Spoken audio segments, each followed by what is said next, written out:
Hello, After Effects newbies. This video is for those of you who have never dared to step into the awesome but confusing world of After Effects. I'm Nick Sanders. Thanks for joining me here at Video Deconstructed. Please subscribe. It will validate my existence, so I'm told. This tutorial is just to give you the bare bones basics to get around. Maybe you have thought about getting one of those After Effects templates to bump up your motion graphics game. That is what I'm using here to demonstrate some of the gotchas that can make you cry late into the night. Or maybe you are an editor and you want to make yourself more valuable in the freelance world. If you can update an After Effects comp with new text or a new video, you will be very useful.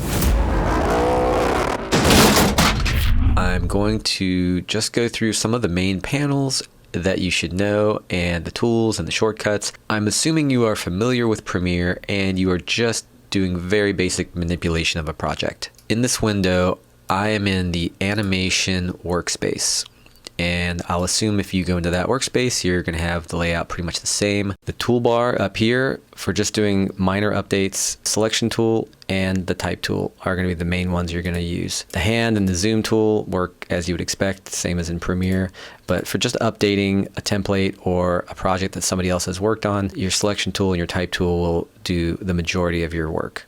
Over here on the left is the project panel. Very similar to what you would find in After Effects, where you've got your footage folder. This is what came in this particular template, what they call the main comp. Think of a comp as a sequence, and in After Effects you have comps and pre-comps, and the comp is just short for composition. What you will find in this template, as in many examples, is a comp within a comp within a comp, and they'll just go super deep and can get very confusing and lost. But that's how they generally work. And then these are just some videos I've imported to use for this demonstration. At the bottom you can create a folder here if you need to do some organization. This is your create a new composition button. This is your composition window where you're going to see all the video that you're putting together. So down here in the bottom of the composition window, you've got your zoom level for the composition window, same as in Premiere. Right here you can turn on guides and rulers and title safe and all that, and your resolution, same as in Premiere. The rest I wouldn't worry about. Over here, they have the audio window, which for what we're doing and what you would probably need to do, you're not going to need that. Paragraph, character, just like in Photoshop, Premiere, definitely going to use that one. And then down here, we have the timeline, and you can see it says main comp. This is what we're in right here. This is the frame count. If I were to scroll all the way to the beginning, we start at 0. A lot of motion designers and 3D, they do everything in frame counts. If you're used to timecode and you prefer that, and you might need to see it in timecode for what you're working on, you can command click, or if you're on a PC, you can control click on that. It'll flip it over to timecode, and then if you command click again, you're back to frame count. You can also see the timecode that this particular project is at. Other things to be aware of in here, on the left, you've got these, let's get to some video. You've got these eyeballs that just turns the layer on and off. So right now, this comp has a placeholder JPEG that says video zone, and this comp here, if I were to turn that eyeball off, that's obviously our text. Here are solo buttons, so if I click on this, it'll solo, that's our video. Lock buttons, you can color coordinate here. These columns up here, you can add and take away what you see, and you can do that by right-clicking anywhere. So if I right-click, parent link, you're probably not going to need to worry about that if you were just updating a comp. Same thing with the stretch. But any of the columns that you want to look at, you can find right here. This is a good one to know out of all of these. This is the hide shy button. You notice up here you have the same icon, and this one's blue. If it's blue, it means that any layer that has this button pressed down is hidden. So I just hid that layer, and if you need to find the hidden layers, you click up here and it shows you all the hidden layers. Whenever the little head is popped up, you'll be able to see it when the blue icon is clicked on. Another one to be familiar with is the FX icon, which just lets you know that a layer has some type of an effect applied to it. So we'll come back to that when I do the shortcuts. Right here will allow you to zoom in, same as if you were to go down here to zoom in on your timeline. And then this is your workspace that If you were to want to render a small portion, you set your in and your out, and now you can just render and review an animation to see how it looks. Now that I've opened up this main comp, which you only see one layer, when I open that up, you see all of these layers. In Premiere and video editing applications, you can have multiple videos on one track. You can't do that in After Effects. So every layer is either a piece of text or a piece of video or some type of graphic, and that's why you will often see an After Effects comp stair-stepping upward like this, or sometimes the reverse where it'll stair-step downward, going from one thing to the next. And so if I drag through this, right now we're looking at this bottom portion, and then you'll see it wipes into the new thing. That's all this stuff here, and then it wipes into another new thing. And so you can kind of see what layers you're going to work with if you're needing to change something by just dragging through like that. And in the process of needing to manipulate any of these layers, here are a few shortcuts that will help you out. So anytime you twist open a layer, at the bare minimum, you're going to see this transform, anchor point, position, scale, rotation, opacity, and the shortcut to get to any one of those is the first letter except for the last one. So anchor point, position, scale, rotation is A for anchor point, and you can just type the A key twice to get it down and up. Position is P, scale is S, rotation is R, but opacity, think of it as opacity, you hit the T key for opacity. Now if you go up to some of these other layers, let's say this one for example, you could do the same thing. If you hit the T key, you'll get opacity, and you can see that there's keyframes here, so that layer has had its opacity animated in and out. And then if you twirl this down though, you see that there's a mask, sort of like a folder, effects folder, and a transform folder. The other shortcuts that are useful when you're working on a comp layer like this, if you hit the U key, that will show you everything that has been animated with keyframes, and only that. So it leaves out all the other stuff. And then if you hit the E key, that will show you all of the effects that have been added. So for this layer, they've added a fill effect. If you were to click on this layer, there's no need to hit the E key on it. If I hit the E key, nothing happens. And I knew that nothing would happen because if you look over here, the effects icon is not lit up, whereas here it was. And if you want to turn effects off temporarily on a layer, you can just click right there. And so that would, in this particular example, I would be disabling this fill effect. But let's say this one, for example, if I hit the E key, okay, so this has a lot of effects. Blur, photo filter, curves. If you click here, that's going to disable all of them. Often you're going to want to render just a small portion and see what an animation looks like. So let's say we wanted to watch this in real time, and to do that, if I hit the B key for beginning, as in the beginning of my work area, and then I'll scroll down here and I'll hit the N key as in the end of my work area. Now because I dragged along here, it actually kind of rendered it, so this is a bad example, but I can click right here on the work area. Let's say I want to render this part. If I hit the 0 key in the numeric keypad, it's going to render the beginning to the end, B to N, and then it'll loop that now in real time, so you can see what's going on. And if you want a little bit more, hit the 0 key on the keypad again, it'll render out the rest of that, and it'll loop it until you stop it. One of the gotchas in After Effects is if you want to move frame by frame on the timeline, you might think you want to hit the right or left arrow key. Don't do that. If you have a layer selected, you might possibly move that layer 1 pixel to the right and again to the right every time you hit that key. You want to hit the page down key, and if you look over here, you can see I'm moving 1 frame to the right, and then page up will take you 1 frame back. Okay, so let's say that we wanted to change out the text here at the beginning.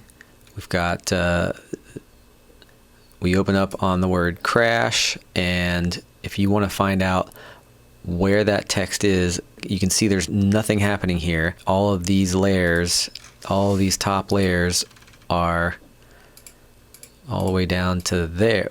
all the way down to there are all to the right of where your current playhead is. So typically in these motion templates that you download from a website, the person who creates it tells you where to go to change text and video. So it makes it super obvious that this segment 01 is where you want to go. You can double click right there or on the name over here, and now you can see we are inside of segment 1. There's 2 more pre-comps inside there, and again they've told you open this comp here to edit the text, here to replace the video. But keep in mind, if you're freelancing somewhere and you're jumping into an After Effects comp that a motion designer has created, very unlikely you're going to get this type of instruction.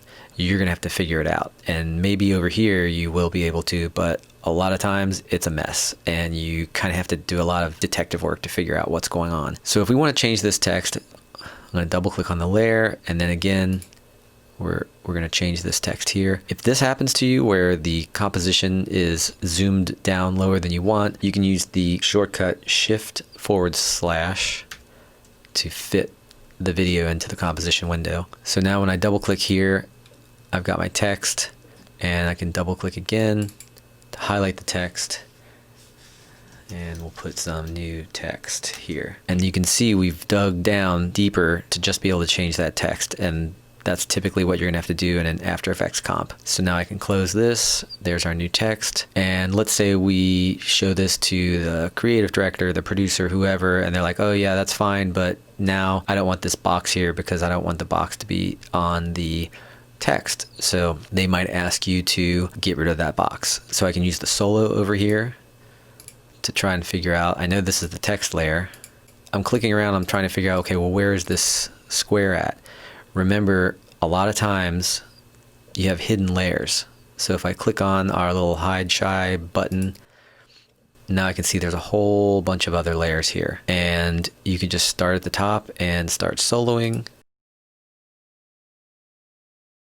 And then I get to this white solid and I have a square, but keep on going and you'll see that they've used different colored squares. Now this one doesn't appear to be one of them. So this is the outside square. So it's these first 3. I'm going to select the bottom one and then shift click on the top one. And I can just click on one of the eyeballs. And now we've got rid of our square. Another situation you might find yourself in is the creative director or the producer or whoever says, hey, you have more characters now, so we need this box to be a little bit wider. So one of the shortcuts I talked about earlier was S for scale. So if I have all 3 of these layers selected, type the S key, and you can see there's no animation on here, which is good. That'll make it easier for us. Whatever we set the scale to will affect all 3 of them at the same time, and we're not going to mess up any animation of that layer. So right here is the constrain proportions button. I'm going to turn that off because I don't want to affect the height of this rectangle. All I want to affect is the x-axis. So right now it says 108. I'm going to just say maybe 125. And all 3 of them changed because we have all of them selected, and now our box is bigger. So that's an example of something you might run into updating somebody's comp. All right, now let's say we want to add video, and we've got this video pre-comp. If I double click on that, so all we have here is just a big long JPEG sitting there as a placeholder. You can leave that in there. I would recommend leaving it in. Sometimes it'll help you figure out where something came from by having that still in there when you turn off a video layer. So let's say I want to take a look at one of these videos. First of all, you can click on it to get an idea of what it is. So up here we get a thumbnail and it tells you it's 1920 by 1080. The comp that I'm in is also 1920 by 1080. Here is one of the things that can get kind of confusing. If you double click on this, up here you see the composition, video zone 1. Okay, that's what we're in right here. Watch what happens up here when I double click. We've opened up this footage window. We're no longer in the composition window. And this is the clip that I just clicked on. This guy's shooting hoops. So what can be confusing is now you're clicking down here and you're like, okay, well, I'm back in this comp. Or where'd the footage go? It just kind of makes things less obvious, especially if you're coming from video editing. Something you might want to do is if you click on the word footage, you can drag this over here or wherever you want to put it to help make it less confusing. And you can tell you're in a footage window when you get this different looking timeline down here. Let's say I want to mark an endpoint on this clip. I don't want the first part where it's just sky. I want to wait till I can see the ball. So right here is your mark an in. And let's say we want to come out right around there. That's your out. Right here you have, just like in Premiere, ripple, insert, edit, overlay, edit. So if I click on overlay, it's going to put it where the playhead is. And since I didn't have the playhead at the front, now I have this empty space. So I like the endpoint. I want the endpoint to be here. If I tap the left bracket key, that's going to just move the whole clip over. You'll see this slides over with it. And so now the endpoint is right where I want it. Of course, you can move the right edge of a layer's out point to the playhead, or as After Effects calls it, the current time indicator, this guy here. You can do that by selecting the layer and tapping the right bracket key, and it'll move it just like we moved the left side. So you can see the ball has fallen just through the net, and no matter where I go, that same frame is there. And let's put this back. Now here we are, we're right about 8 seconds, and the ball has just gone through the net. You can see here there's this ghosted image which shows you the remainder of the clip. So there's an extra maybe 3 seconds left. Let's say we just needed to fill time until 10 seconds. So we don't want to tap the right bracket key. That'll move the whole clip. We want to trim it out. You could click and drag it like that, but I'll undo that. If you want to just trim right to the current time indicator, you can hold Option right bracket, or on the PC Alt right bracket, and you can see if I go back here, that frame where the ball just went through the net is still there. We've just let the clip play out. And same thing, the guy's head's just coming into the bottom of the frame.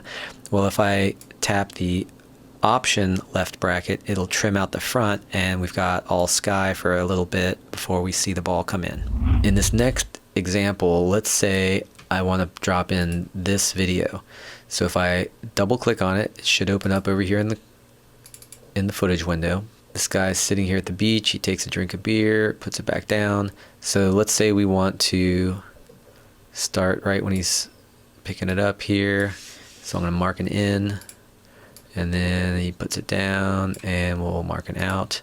This is the overlay edit, drop that in. Notice on this one, here we are in our comp, and we can't see the guy at all. So if you go back up to here, remember when you select a clip, you can see, okay, that's 1920 by 1080. This clip is 3840 by 2160. So to get it to fit in here, when you click on the clip, remember S is the shortcut for scale, and you can click over here, make it 50% so you can see the whole thing. Or maybe you don't want quite this much ocean, you want to feature the guy a little bit more. I'm going to undo that. If you hit the P key for position, you can take the X-axis and slide this guy over the Y-axis and get more of a cropped in look. So now let's say we wanted to render this whole timeline. So if I go all the way to the front, I can hit the B key to set my beginning of my work area. And then let's just say that we wanted to end right there, and we can hit the N key to mark the end of the work area. And you can get to render by going to the composition menu and add to render queue or Apple M.